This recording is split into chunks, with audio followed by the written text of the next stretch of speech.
Después de tanto buscar, antes de salir el sol y pedir que me dejes tu rostro en oración. Ayer te vi en un niño de la calle, sin un lugar para dormir. Te vi en sus manos extendidas, pidiendo pan para vivir. Te vi en sus ojos suplicantes, en su sonrisa titubeante. Ayer te vi en un cuarto de hospital, de soledad te vi llorar. Te vi en los ojos de un hombre desahuciado.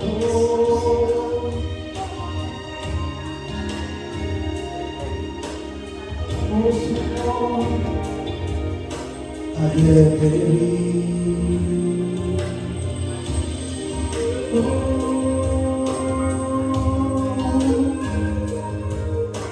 Ayer te vi, ayer te vi. Oh Señor,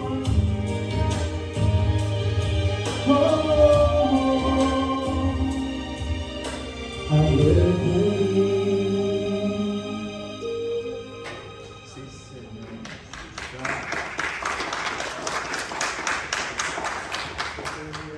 Parábola del buen samaritano, ¿verdad? Le pedí al hermano que cantara esa alabanza porque habla de lo que es ser un buen samaritano. Vemos esto en Lucas 10, 25 al 37, que fue el que leyó el hermano, pero también lo vemos en Mateo 22, 34 al 40 y en Marcos 12, 28 al 31. Lo vemos en esos dos como el gran mandamiento. Cuando pensamos en esta parábola del buen samaritano, siempre pensamos en quién es mi prójimo, ¿verdad? Esa es la palabra, eso es lo que decimos siempre. Ok, ¿quién es mi prójimo? Y también en el gran mandamiento, que amarás a Dios sobre todas las cosas y al prójimo como a ti mismo. Siempre se nos olvida que cuando decimos eso, amarnos a nosotros mismos va primero que amar al prójimo. Porque yo no puedo dar lo que no tengo. Entonces, cuando yo amo a Dios sobre todas las cosas, sobre mi trabajo, sobre mi familia, sobre el dinero, sobre lo que haya, lo que me esté apartando del Señor, entonces yo puedo decir, te amo, Padre, más que todas las cosas. Entonces, cuando yo sé que ese amor que viene de arriba mora en mí, mora en mi Espíritu Santo, ¿verdad? Mora ese Espíritu Santo en mi templo, y yo sé sobre ese amor, entonces que yo puedo desbordar ese amor hacia los demás.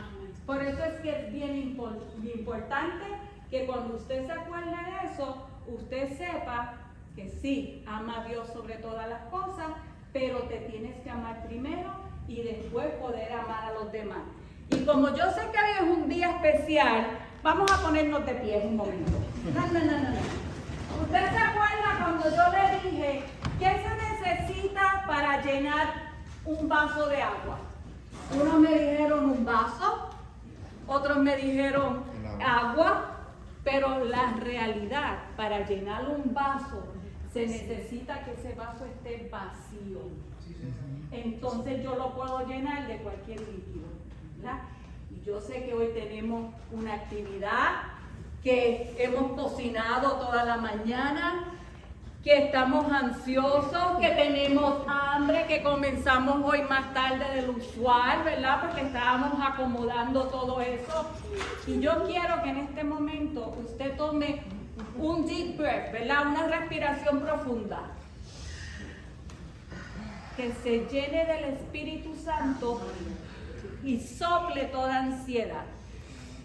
que se llenen del Espíritu Santo y sobre todo no la comida que me va a quitar el escuchar la palabra de Dios. Respire profundo. Espíritu Santo, mora en nosotros, quita en nosotros cualquier ansiedad, cualquier pensamiento que me impida escuchar la palabra que tú tienes para nosotros. En este momento me quito yo y te doy paso a ti. En el nombre de Jesús, amén. Ok, ya, se puede sentar. Le pedí a los jóvenes que estuvieran aquí, para que escucharan. Y yo les voy a llevar esta parábola desde otra perspectiva. La palabra es viva, es eficaz. Y lo que yo leo hoy me enseña, pero lo leo 5 minutos más adelante y digo, oye, pero yo como que esto no lo noté, no lo leí. ¿Qué pasó? Porque la palabra es viva. Así que usted vacíese de todo lo que usted ha escuchado sobre el buen samaritano y llénese de esta palabra. En esta historia tenemos dos personajes. Tenemos a Jesús y tenemos al experto de la ley. ¿Quién es Jesús? Mira, Jesús, y para los jóvenes, es una persona real. Jesús no es una fábula, la Biblia no es una fábula, la Biblia es real, se comprueba históricamente, los científicos la pueden comprobar con hechos históricos de que todo lo que hay en esta palabra ocurrió y fue real. ¿Bien? Por tanto, Jesús es una persona que vivió en la región de Galilea del primer siglo de la era cristiana, que murió crucificado por los años 30 en la milenaria ciudad de Jerusalén. Sabemos que Él es el Hijo de Dios, sabemos que también es humano, eso tiene dos partes, la divina y la humana. Y yo les quiero compartir esto porque describe también quién es Jesús. Y se encuentra en Juan 1, del 1 al 5 y el 14. En el principio, antes de la creación del mundo, ya existía la palabra. Quiere decir, ya existía el verbo, ya existía la acción. Verbo, acuérdense que es una acción. Ya existía la palabra o el verbo, estaba con Dios y era Dios. Estaba ahí con Dios en el comienzo. Todo se hizo por aquel que es la palabra, o todo se hizo por aquel que es el verbo, ¿verdad? En otra versión. Sin Él nada se habría hecho. En Él estaba la vida, y esa vida era la luz de los seres humanos. La luz brilla en la oscuridad, y la oscuridad no ha podido contra ella. La palabra se hizo hombre y vivió entre nosotros, lleno de generoso amor y verdad. Vimos su esplendor, ese esplendor que pertenece al Hijo único de Dios. Amén. Qué hermoso lo describe ahí Juan. Pero mire cómo lo describe Pablo en Colosenses 1, del 15 al 20. Él es la imagen visible de un Dios invisible. Él es el primogénito sobre toda creación, porque por medio de Él fueron creadas todas las cosas en el cielo y en la tierra, visibles e invisibles, sean tronos, poderes, principados, autoridades, todo ha sido creado por Él y para Él. Él es el anterior a todas las cosas, que por medio de Él forman un todo coherente. Y escucha esta parte. Él es la cabeza del cuerpo que es la iglesia. Lo repito. Él es la cabeza del cuerpo que es la iglesia.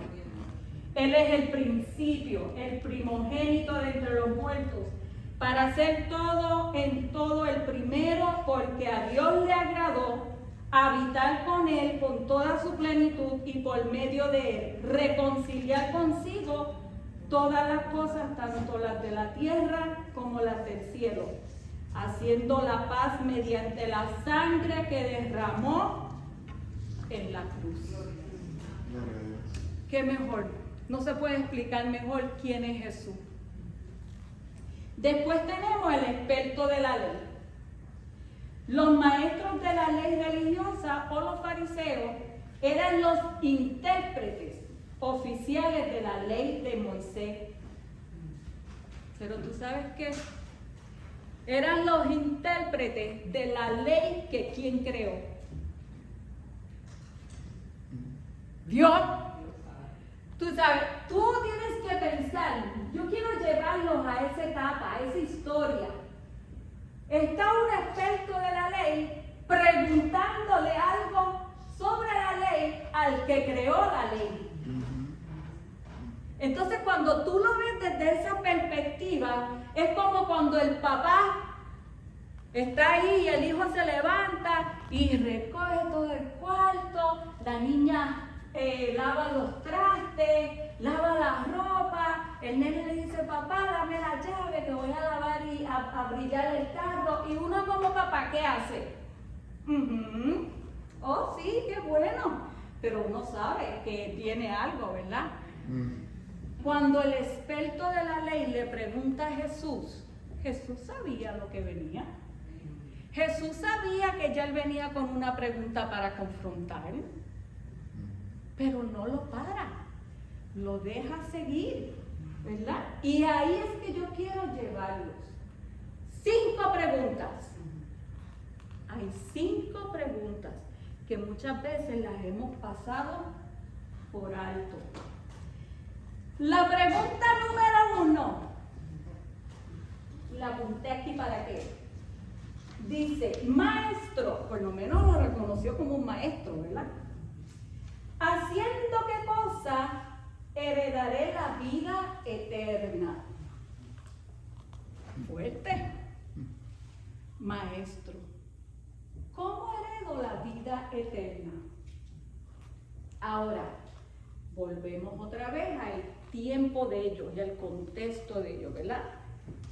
En ese tiempo no es como ahora. Ellos estaban en el pacto de obras. Y pues eso es una clase, hermana, sobre los pactos. Podemos haber hasta 7 pactos en la Biblia. Yo les voy a resumir en 2. El pacto de las obras y el pacto de la gracia, ¿verdad? En ese tiempo estaban en el pacto de las obras.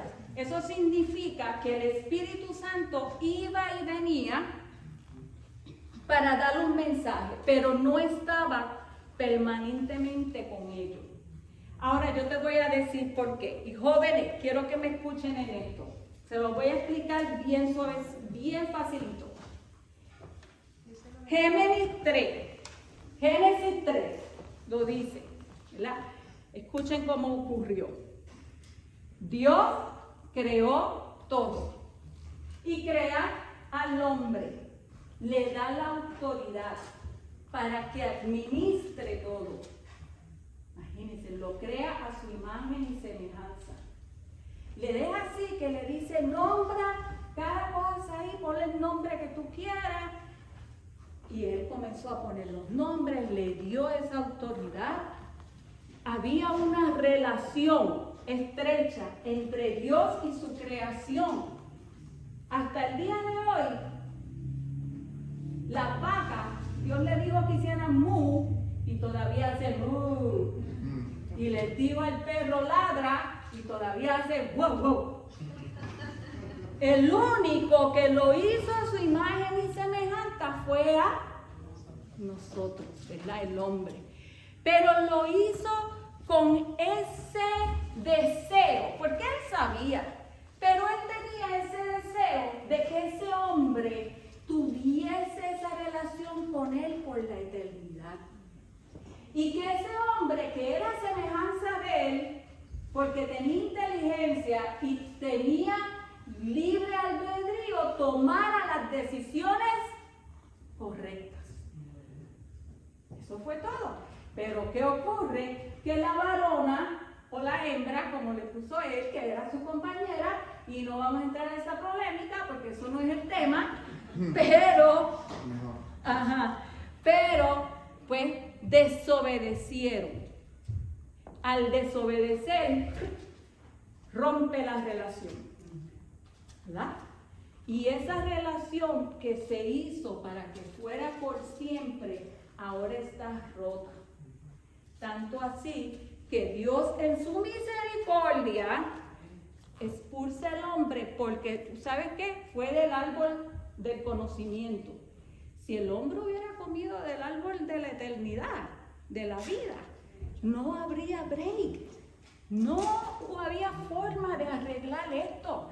Pero como comió del conocimiento, ¿por qué lo saca? Para evitar que también caiga y coma del árbol de la vida. Entonces sí, ya no habría oportunidad. Así es la misericordia de nuestro Padre. Lo saca. Y entonces comienza a ver todas estas leyes, todos estos decretos, todas estas normas para que el hombre pueda tener una relación con Dios, pero no logra esa relación. ¿Por qué? Porque somos cabezones y hacemos lo que no debemos. Y seguimos cometiendo los mismos errores de siempre. Y porque es eso, envía a su Hijo para que mediante de él sea ese puente para que nosotros podamos tener una relación con Dios. Por eso es que tú tienes en tu espacio, en tu corazón, jóvenes, algo que tan solo puede llenar Cristo, Dios. No lo puede llenar nada más. Ni la bebida, ni los amigos, ni las malas decisiones, ni la comida, ni el comprar. Nada puede llenar ese vacío porque tan solo lo llena Dios. Y Dios y Cristo es el mediador del Padre, ¿verdad? ¿No es maravilloso eso? Aleluya, gloria a Dios. Para nosotros vivimos en el pacto de la gracia. O sea, que no hay nada que tú y yo hagamos o dejemos de hacer para que Dios nos ame menos. Pero, siempre hay un pero en la Biblia. Siempre hay un but. Vamos a la segunda pregunta. A mí me encanta Jesús. A mí me encanta estudiar a Jesús. A mí me encantan los evangelios. Porque Jesús tiene esta única forma de enseñar. Él le hace la primera pregunta. ¿Cuál es la primera pregunta? ¿Cómo heredo el reino, verdad? La vida eterna. Y Jesús viene y le zumba otra pregunta. Eso se llama una pregunta retórica. Cuando el maestro, cuando otra persona te contesta con una pregunta, generalmente es porque ya tú sabes la contestación y él quiere que tú la razones, que tú encuentres esa contestación por ti mismo. Y aquí viene la segunda y la tercera pregunta. Segunda pregunta. ¿Qué está escrita en la ley? ¿Qué está escrito en la palabra? ¿Qué está escrito en la ley? Y la tercera, ¿cómo la interpretas tú? ¿Qué está escrito en la ley? ¿Y cómo la interpretas o la lees tú? El hombre muy filosófico le dice en Deuteronomio 6:5. Ama al Señor tu Dios con todo tu corazón, con todo tu ser, con todas tus fuerzas y con toda tu mente. Y ama a tu prójimo como a ti mismo. ¿Cuántas veces nos hemos preguntado eso? ¿Qué tengo que hacer para heredar la vida eterna? ¿Cuántas veces nos han hecho esas preguntas? ¿Cuántas personas en tu trabajo, en tu casa, tus hijos, tus sobrinos, no te han preguntado sobre Dios? ¿No te han hecho una pregunta y tú no has sabido contestar? ¿Por qué? Porque si tú no conoces la palabra de Dios, es imposible hacer una contestación correcta. Por eso es bien importante que usted lea la palabra, que leamos la palabra, que estudiemos con estudios, con Biblias de estudio. Mire, la palabra que trae el pastor es bien importante. Por cierto, muchas felicidades, pastor y pastora, en el mes de los pastores. El día del pastor es hoy, así que los amamos y los queremos. Gracias. Igual. Así. Volvemos. Cierro el paréntesis. Si a usted le preguntan algo, lea la Biblia. Si el pastor trae una predicación, vaya a su casa y estúdiela. No se quede con lo que le digan los demás. Salga a su casa, estudie la palabra. Si usted está en estudios bíblicos, ¡ay, qué bueno! Amén. Pero cuando usted llegue, estudie, porque no todo el mundo interpreta la palabra como es. Y muchas personas usan la palabra para su conveniencia. Por tanto, a ti te toca conocer la palabra. A ti te toca tener esa relación con Dios. A ti te toca estudiar la palabra. Y a ti te toca interpretarla. Y a ti te toca pedirle al Espíritu Santo que te dé esa revelación. Por eso es que Él dice, ¿cómo la lees tú? No hay forma que tú puedas leer la palabra, interpretar la palabra, vivir la palabra, si no tienes revelación del Espíritu Santo. Porque ¿sabes qué? Hay un refrán que dice que mucho conocimiento embrutece al hombre. No sé si lo han escuchado. Pues déjeme decirle que si no lo han escuchado, no han leído Jeremías 51:17. Ajá, los tomé ahí. Jeremías 51:17 dice, el hombre con su saber se embrutece. Y de ahí es que viene ese refrán de la misma Biblia. Porque si usted tiene todo el conocimiento del mundo, le es una palmadita, qué bueno. Pero si usted no le pide revelación al Espíritu Santo, esa palabra que la va a tener aquí, no le va a llegar al corazón para que sea bendición para los demás. ¿Estamos hasta ahí? Estamos. Ok. ¿Cómo la interpretas tú? Y él le dice, y Jesús le dice, muy bien, haz eso y vivirás. Jesús es bien simple. Haz eso y vivirás. Ah, pero ¿quién se puso muy filosófico?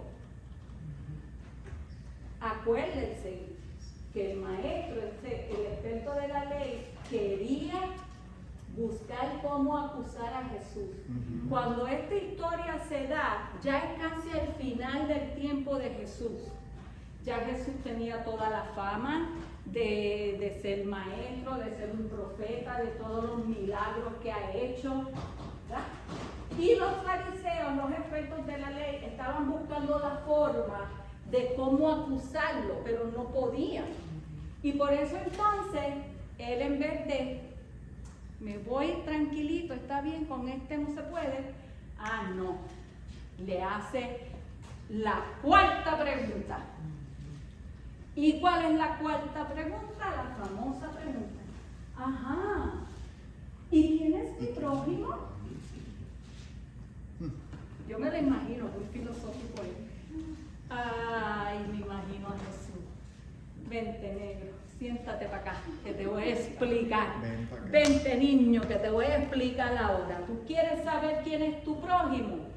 Te voy a explicar quién es tu prójimo. Así que vamos a meditar en esto. La parábola del prójimo, que de hecho la escribe Lucas, ¿verdad? Bueno, en el Evangelio, la pone completa. Acuérdense que Lucas es un doctor. Él la va a interpretar, él la va a poner también de acuerdo a lo que el doctor conoce. Sabemos que hay ¿Cuántos personajes en esta parábola? Está el sacerdote, el levita, el moribundo, está el samaritano y está el mesonero, el dueño del mesón. ¿Verdad? Son 5 personas que están en esta historia. Sabemos que el hombre iba de camino de Jerusalén a Jericó. Ese camino en una distancia de más o menos 17 millas, que descendía en una ruta peligrosa, desolada y rocosa. Los ladrones utilizaban estas rutas para asaltar, matar y robar a los caminantes. Entonces, sabemos que esa era una ruta que ya era peligrosa y eso era conocida porque asaltaban a las personas. Tenemos al sacerdote. El sacerdote es el mediador en ese tiempo de Dios y el hombre. Él era el único que podía entrar al Santísimo, a la zona sagrada y tener esa conexión con Dios, y después él salía y expresaba al pueblo el mensaje. Y el levita, que era un israelita de la tribu de Levi, que se dedicaba al servicio del templo. Él era el que mantenía, los levitas tenían que mantener todo en el templo ordenado. Y sabemos que ellos, que está el hombre, fue asaltado, lo robaron, lo dejaron ahí moribundo, y pasa el sacerdote. A nosotros nos encanta esa parte, porque siempre dicen, ¡ah! ¡Sí!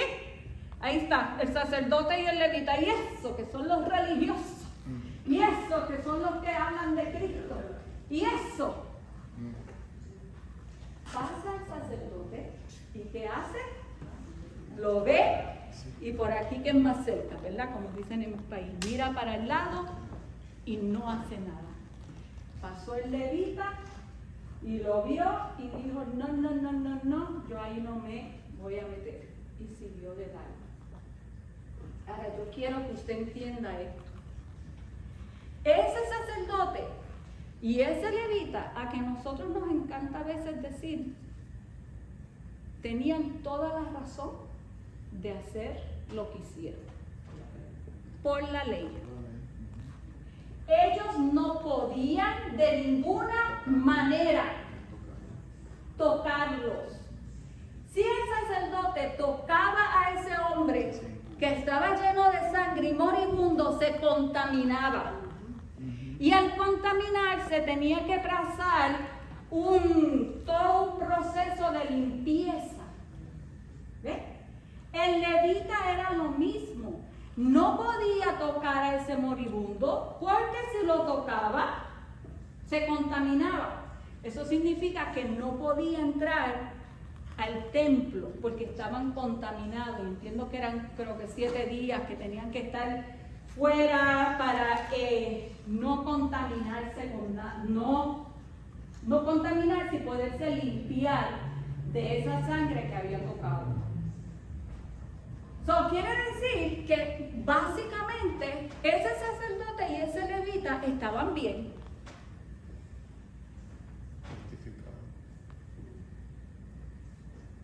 ¿Cuántas veces nosotros hemos pasado por el lado de alguien en necesidad y no hemos hecho nada porque estamos justificados para no hacer?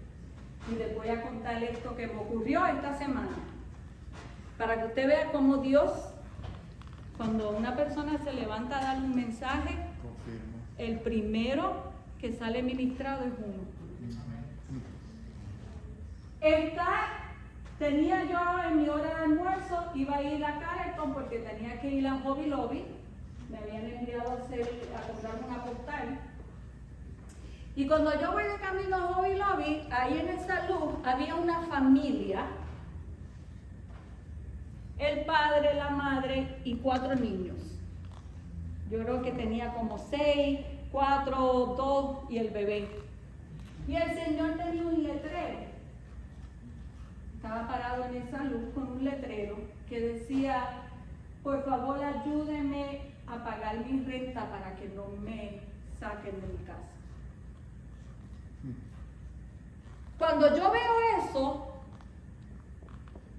y les voy a hablar con mi corazón,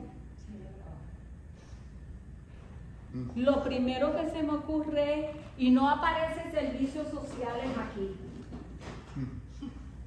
estos niños en el sol, qué desconsiderado, tan grande y tan fuerte, ¿y por qué no se va a trabajar? Ouch. Y seguí de largo. Así hizo el carro que está delante, el carro que estaba detrás. Seguí de largo. Y después por la noche, orando y meditando en mi casa, yo dije, si yo fui peor que el sacerdote y el levita. Yo tenía que llegar a mi trabajo antes de la 1. Si yo me paraba, eso significaba que me iba a cambiar los planes míos, mi tiempo. Yo no me podía parar como quiera. Peor, juzgué a esa familia. Si yo hubiera sido como el samaritano, ¿qué yo hubiera hecho? Hubiera ido al McDonald's que está al lado o al Burger King y le hubiera dicho, mire, tenga para los niños que coman. Hubiera ido a comprar agua y le hubiera dicho, tenga, tal vez en este momento económicamente no te puedo ayudar, pero por lo menos tienen agua y comida aquí.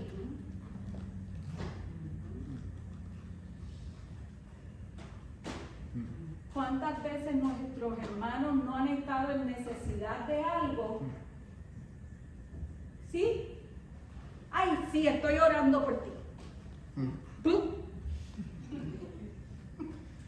Ouch. Estoy orando por ti. Mira lo que dice Santiago 2, 14, 17. Hermanos míos, ¿de qué aprovechará si alguno dice que tiene fe, pero no tiene obras? ¿Podrá la fe salvarle? Y si un hermano o una hermana están desnudos y tienen necesidad del mantenimiento de cada día, y alguno de vosotros les dice, id en paz, calentaos y saciaos, pero ustedes no le dan las cosas que son necesarias para el cuerpo, ¿de qué le aprovecha? Así también la fe, si no tiene obras, es muerta en sí misma. ¿Ustedes saben lo que es peor? Que si esa familia me hubiera conocido, lo hubiéramos perdido para siempre. Porque si esos son los llamados que aman a Dios, los llamados cristianos, y pasó de largo como el sacerdote y el levita, y no hacen nada, ¿qué usted cree que esa familia hubiera dicho? No, ahí yo ni voy. Así de fácil podemos perder a una persona. Una persona en necesidad necesita tu oración. Pero una persona en necesidad también necesita que tú le demuestres el amor de Cristo. Necesita que tú saques de tu tiempo, de tus recursos, para bendecir, para edificar. La oración es importante. Pero en ese momento, tal vez una oración no es lo único que necesita alguien. Después pasó el samaritano.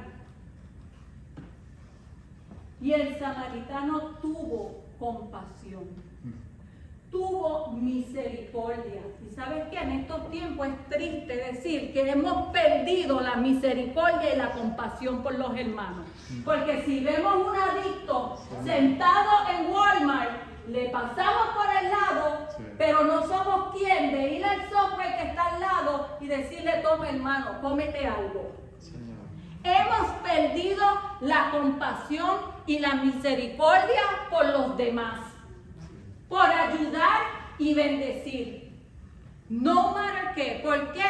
Porque nosotros no somos el Espíritu Santo. A mí no me toca juzgar a nadie. A mí me toca bendecir y ayudar en lo que yo pueda con mis recursos y con lo que yo tengo.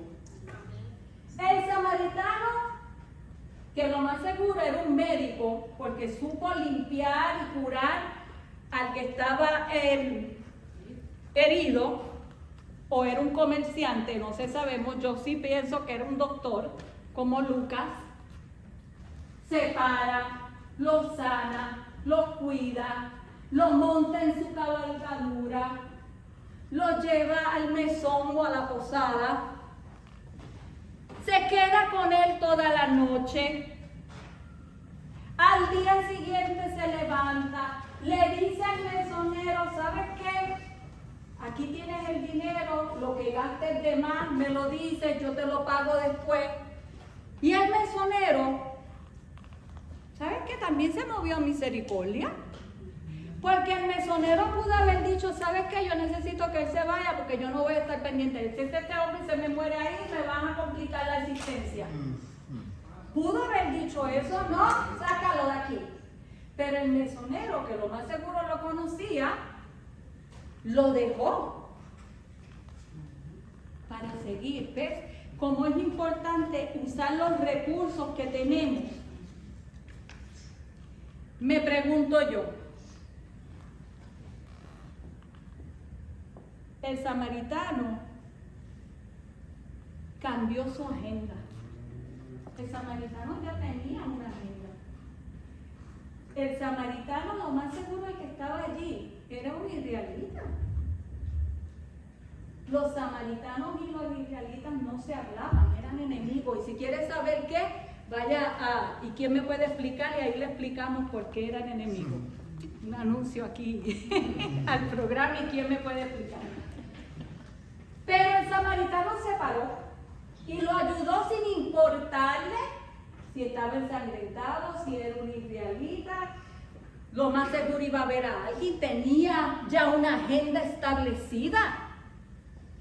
Él paró su agenda. Paró su agenda para servir. Paró su agenda para darle sus recursos. Paró su agenda para bendecir a alguien que necesitaba ayuda. ¿Hemos nosotros parado nuestra agenda? ¿Hemos nosotros edificado a nuestros hermanos? Ese hermano que llegó a la iglesia, que aceptó al Señor, le has dado seguimiento, lo has llamado, le has dicho, ¿cómo está, hermano? A veces nosotros lo que necesitamos es un abrazo de alguien, una palabra de consuelo, una palabra edificante. Y que volvamos a tener ese amor y esa misericordia con los demás de nuevo. Y después de todo esto, viene la quinta pregunta. Primera pregunta, ¿cómo heredo la vida eterna? Segunda pregunta, ¿qué dice la palabra, verdad? Tercera pregunta, ¿cómo la vas a interpretar tú? Cuarta pregunta, ¿y quién es mi prójimo? Y volvemos con Jesús, que hace otra pregunta sobre una pregunta, ¿verdad? Y la quinta pregunta le dice, ¿quién pues de estos tres te parece que fue el prójimo del que cayó en manos de los ladrones? ¿Quién fue el prójimo del que cayó en manos de los ladrones? Ahora yo quiero que tú pienses en esto. La cuarta pregunta es, ¿quién es mi prójimo? Jesús la cambia. Él la pregunta, él la hace desde una primera persona. ¿Quién es mi prójimo? O sea, ¿quién es aquel? Mirando siempre a los demás. ¿Quién es aquel? ¿Alguien que me puede bendecir? ¿Alguien que me puede ayudar? ¿Alguien que puede favorecerme? ¿Quién es aquel? Y Jesús la cambia. ¿Quién fue el prójimo? ¿Quién es el prójimo?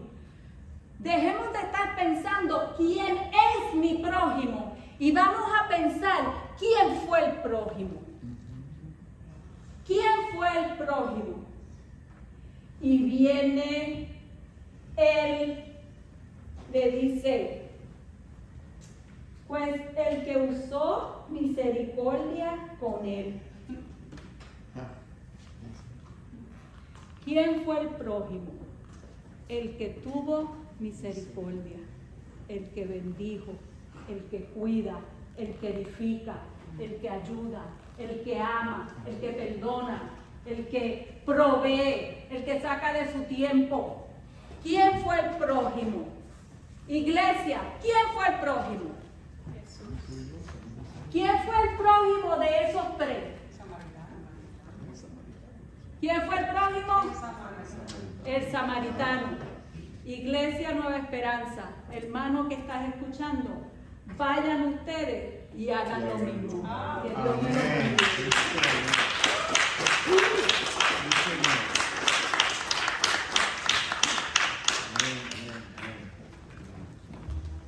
Gracias.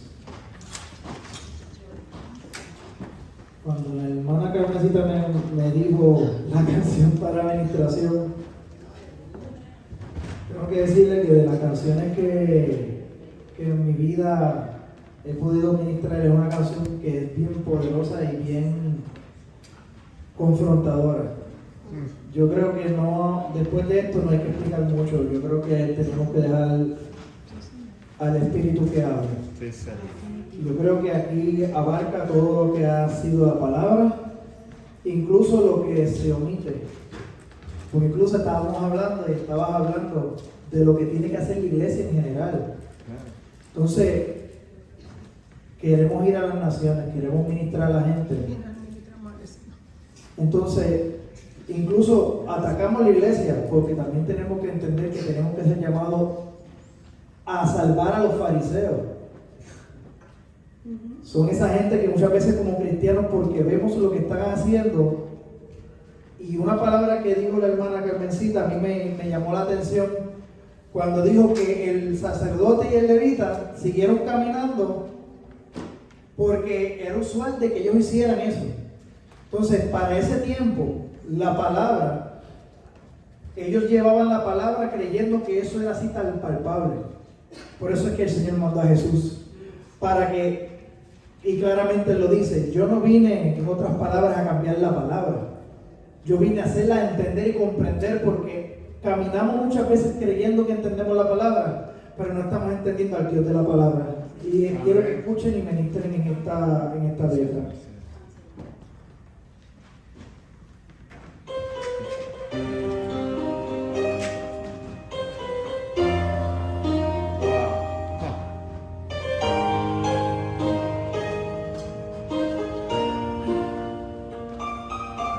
Tanto tiempo yo compré una iglesia a precio de sangre entre crudo dolor. Hace tanto tiempo que envié a mi hijo para restaurar lo que se perdió. Hace tanto tiempo que estoy deseando esa humilde entrega de un adorador que solo se postra ante mi presencia y no las ofertas de una posición. Hace tanto tiempo que estoy deseando que muestren mi imagen, que es la del amor, que no se confunda entre tanta gente, que sea distinta solo como yo. Que no se confunda entre tanta gente, entrando en contiendas y en discusión, buscando alcanzar ser más grande que el otro. Si en el universo el grande soy yo. Yo quiero una iglesia que me da gloria y procure la unión. Yo quiero una iglesia que sane el herido, que rompa cadenas y verte contigo, que llore lamento al que está confundido y que hable verdad. Yo quiero una iglesia que con su mirada le brinde esperanza al alma angustiada. Yo quiero una iglesia que sane la herida de esta humanidad. Yo quiero un rebaño donde mis ovejas se sientan seguras y llenas de paz. Donde mi palabra sea su alimento, allí quiero llorar.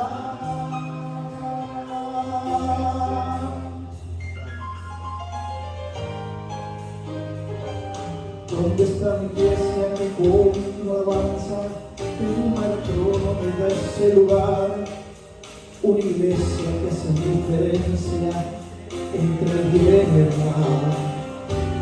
¿Dónde está la iglesia que fue perdonada y que fue librada del castigo atroz?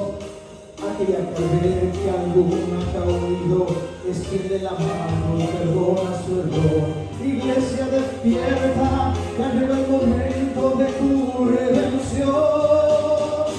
Yo quiero una iglesia que sane el herido, que rompa cadenas, liberte al cautivo, que trae la mente al que está confundido y que hable verdad. Yo quiero una iglesia que con su alabanza brinde esperanza en la alma angustiada. Yo quiero una iglesia que sane la herida de esta humanidad. Yo quiero un rebaño donde mis ovejas se sientan seguras y llenas de paz, donde mi palabra sea su alimento. Allí quiero morar.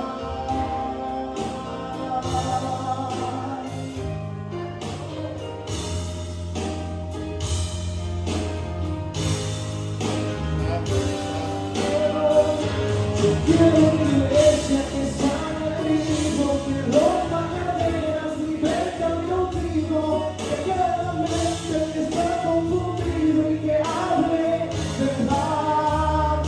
Yo quiero una iglesia que con su mirada le brinde esperanza al alma angustiada. Yo quiero una iglesia que sane la herida de la humanidad. Yo quiero un rebaño donde mis ovejas se sientan seguras y llenas de paz, donde mi palabra sea su alimento. Allí quiero morar.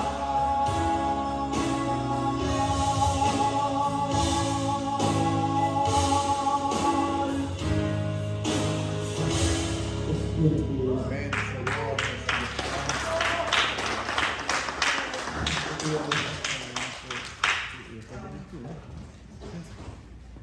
Amado Padre Celestial, te damos gracias, Señor, por esta palabra, Padre, que nos ha revelado una vez más que somos nosotros, Señor, quienes tenemos que ayudar a todos aquellos que están en necesidad. Sí, Señor. Padre, tú nos bendices y tú nos guardas de una manera tan tremenda, tan poderosa, que como nosotros no vamos también a darle ayuda a todo aquel, Señor, que ve en nosotros tu rostro, Padre.